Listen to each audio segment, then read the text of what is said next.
그런데 바리새인 중에 니고데모라 하는 사람이 있으니 유대인의 지도자라. 그가 밤에 예수께 와서 이르되 라삐여 우리가 당신을 하나님께로부터 오신 선생인 줄 아나이다. 하나님이 함께 하시지 아니하시면 당신이 행하시는 이 표적을 아무도 할 수 없음이니이다.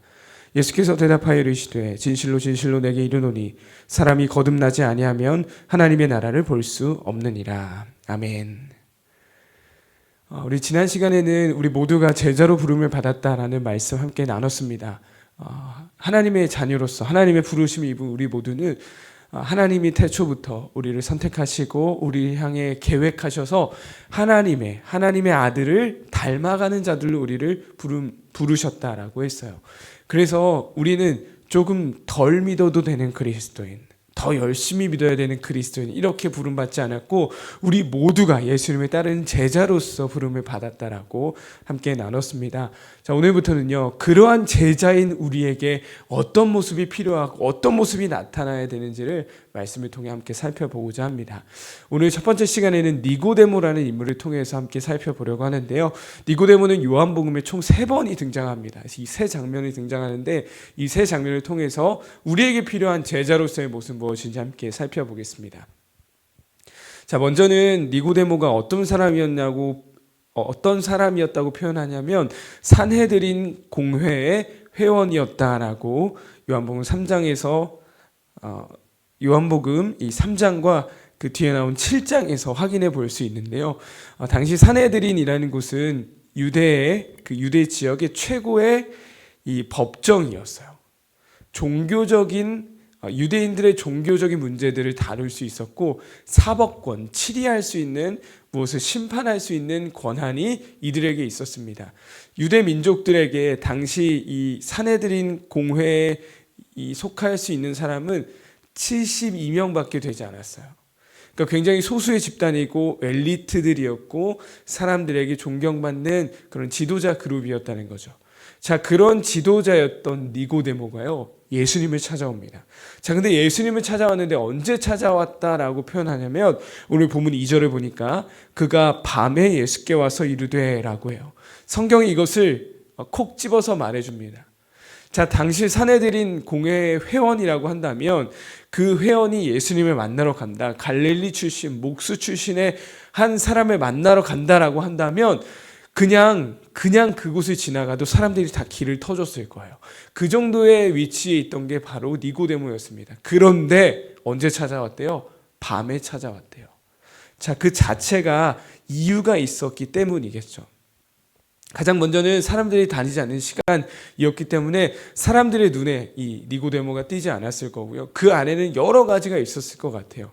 내가 사회적인 지위, 위치도 있는데 이 사람을 만나러 간다는 것 자체가 자존심 상할 일이었을 수 있고 자기뿐만 아니라 나의 이 공동체에 속했던 이 산헤드린의 이 체면이 구겨질 수도 있는 그런 상황이었어요.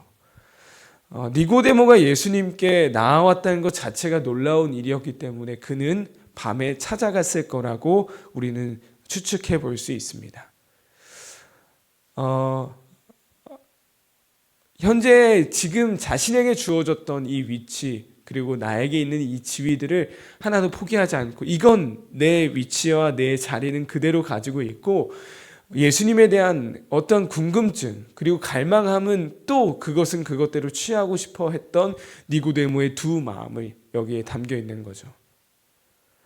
니고데모가 찾아와서 묻습니다. 당신은 하나님께로부터 온 선생인 줄 내가 알고 있습니다.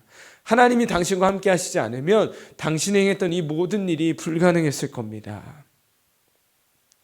니고데모는 예수님 당신이 하나님께로부터 온 한마디로 평범하지 않은 사람인 걸 알고 있습니다 라고 말했는데요. 예수님이 그 모든 것들을 이미 다 아시고 그리고 밤에 찾아왔던 그 니고데모의 속마음까지도 다 아시고 이렇게 대답하세요. 3절입니다. 예수께서 대답하여 이르시되 진실로 진실로 내게 이르노니 사람이 거듭나지 아니하면 하나님의 나라를 볼 수 없느니라. 예수님께서는 한마디 하세요. 거듭나야 된다는 거예요. 거듭난다는 건 쉽게 표현하면요, 다시 태어나야 된다라는 겁니다. 자, 이 대화가 끝나고 니고데모와 예수님의 이 장면은 끝이 나게 돼요. 밤에 니고데모가 찾아왔고 예수님은 거듭나야 된다. 다시 태어나야 된다라고 말하고 있어요. 하나님의 나라를 보기 위해서는 거듭나야 된다라는 말씀. 이것으로 3장의 내용이 끝이 납니다. 자, 그리고 나서 그 다음 등장하는 곳은 어디냐면요. 요한복음 7장에 나옵니다. 아까 산헤드린이라는 곳에 속해 있었다 그랬죠. 예수님의 인기가요, 날이 갈수록 높아졌어요. 하늘 찌르듯이 예수님을 향한 이 사람들의, 대중들의 반응이 뜨거워지기 시작합니다. 자, 그래서 그 예수님을 견제하기 위해서 이 유대 최고 법정이었던 산헤드린이 그 예수님을 공격하려고 모였어요.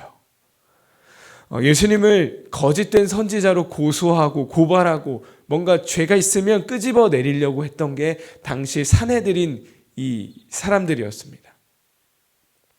자, 그곳에 산헤드린이 모였을 때 함께 있었던 사람이 바로 니고데모였어요. 자, 그곳에서 니고데모는 어떠한 모습을 보여줬을까요? 다양한 모습, 다양한 말을 기록하고 있지는 않지만요. 요한복음 7장 51절에서 니고데모가 이렇게 말하는 것을 볼 수 있어요. 우리 율법은 사람의 말을 듣고 그 행한 것을 알기 전에 심판하느냐. 자, 지금 산헤드린 지도자들은 누구였냐면 누구보다 하나님이 주신 그 율법 말씀에 정통한 자들이었고 그것을 누구보다 지키던 자들, 그래서 지키지 않는 자들을 정죄하던 자들이었어요. 자, 근데 니고데모가 말합니다. 우리 율법이, 우리가 믿고 있는, 따르고 있는 율법을 보면 그 사람의 말을 듣고 그가 행한 것을 알기 전에 심판하고 있지 않습니다. 지금 누구 편을 들어주고 있는 걸까요? 예수님 편을 들어주고 있는 거예요. 막 과감하게 막 표현하진 않았지만 우리가 알고 있는, 우리가 따르는 하나님의 말씀을 보니 그 누구도 들어보지 않고 직접 판단하지 않고는 그 사람이 죄가 있다라고 말하지 않더라고요 라고 하면서 예수님을 은근히 감싸주고 변호해주고 있었던 거죠. 니고데모가 예수님을 변호하자 주변에 있던 산헤드린 공회의 회원들이 니고데모에게 말합니다. 너도 갈릴리에서 왔느냐? 이 표현 자체가요, 조롱이 섞인 거예요. 야, 너도 그쪽 편이야? 라고 하면서 공격을 퍼붓는 거죠. 그리고 마지막 니고데모가 나오는 장면은 요한복음 19장, 많이 이제 뒤에 등장하게 되는데요. 요한복음 19장에서는 예수님이 십자가에 못 박혀 죽으시고 그 예수님의 시신을 가지고 이제 장례를 치르고자 하는 장면이 등장하고 있습니다. 그때 이 니고데모가 등장해요. 요한복음 19장 39절입니다. 일찍이 예수께 밤에 찾아왔던 니고데모도 모략과 침향 섞은 것을 100리트라쯤 가지고 온지라. 예수님의 시체를 이제 장례해야 되는데 그거에 앞장섰던 게 바로 니고데모였다. 근데 그냥 오지 않았습니다. 모략과 침향 섞은 것을 100리트라쯤 가지고 왔대요. 모략과 이 침향은요, 보통 비싼 물건이 아닙니다. 단순히 이 비싼 것을 드렸다라는 게 아니라 그만큼 이제 예수님을 위해서 희생할 줄 아는 사람이 됐다는 거예요. 더 나아가서 예수님을 향한 그 마음을 이제는 가감없이, 숨김없이 표현하고 있다라는 겁니다. 자, 니고데모의 모습 세 장면으로 볼 수 있어요. 가장 먼저는 밤에 찾아왔죠. 두 번째는 산헤드린 공회에서 예수님을 변호했어요. 그리고 마지막은요, 예수님의 마지막 장례를 치르고 있습니다.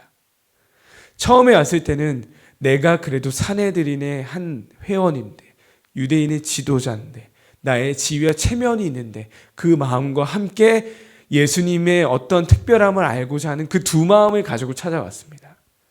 자, 그때 예수님이 거듭나야 된다, 다시 태어나야 하나님의 나라를 볼 수 있다라는 말을 듣고 그는 고민하며 돌아갔어요. 두 번째 등장했던 모습에는 완전히 적극적으로 표현하진 않았지만 그래도 예수님을 변호했습니다. 마지막에는요, 예수님을 향한 자신의 믿음을, 신앙을 이 장례를 치르는 모습을 통해 드러내고 고백하고 있었던 거예요. 이것을 통해 예수님을 진짜 만난 자들, 예수님을 진짜 따르는 자들에게 나타나는 특징을 살펴볼 수 있어요. 뭐냐면 바로 드러난다라는 겁니다. 처음에는 그냥 돌아갔지만 두 번째는 조금은 소극적으로 예수님을 변호했지만 결국에는 자신의 모든 것을 들여서 예수님을 따른다는 고백을 하지 않을 수 없었다라는 거죠. 우리 안에 있는 믿음은요, 드러날 수밖에 없습니다. 드러나지 않는 믿음은, 거꾸로 말하면 드러나지 않는 믿음은 그 안에 진짜 믿음이 있는지를 돌아볼 수 있어야 돼요. 우리 스스로에게 질문해 볼 수 있었으면 좋겠습니다. 예수님을 정말 나의 구원자로 믿고 있다는 그 믿음의 고백이 여러분의 삶 속에서 어떻게 드러나고 있나요? 나는 예수님을 믿는다고, 예수님을 따르는 제자가 되겠다고 고백하지만 학교에서, 학원에서, 가정에서, 심지어 이 예배 시간에도 나의 모습은 어떠한지를 돌아볼 수 있어야 됩니다. 꼭 기억하십시오. 니고데모의 그 믿음은 드러날 수밖에 없었어요. 진짜 예수님을 따르는 제자들은요, 그것이 우리의 삶으로 드러날 수밖에 없습니다. 다시 한번 니고데모의 이 변화, 드러나는 믿음으로 나아갔다는 거 기억하면서 내 안에 진짜 하나님을 향한, 예수 그리스도를 향한 그 믿음이 있다면 그것이 나의 삶으로, 나의 일상으로 드러나야 한다는 사실 기억할 수 있는 저와 여러분, 우리 제자반 친구들 될 수 있기를 간절히 소망합니다.